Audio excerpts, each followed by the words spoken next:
Hi everyone, welcome to the LC Newscast. Today we're going to be looking at the Groundhog Day blizzard. It was a very tragic day for Illinois that occurred. Here's Luis with the News Channel report on that blizzard just yesterday. I'm here in Antioch, Illinois. I'm here the day after the blizzard occurred. The blizzard occurred on January 9th, 2011. Now real quick, we're going back to Cameron. I will now describe to you the general aspects that happens on average for each natural disaster.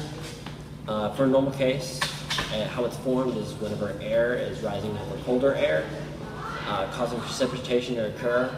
Generally, a blizzard is considered snow with wind speeds of about 35 miles per hour.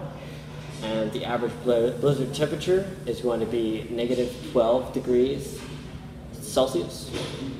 Before the blizzard occurred, the land was in good shape and the average wind was just normal for everyday Illinois. The temperature before the blizzard was 38 degrees Celsius, and it dropped down to about 12 degrees, and the winds were going 35 miles per hour.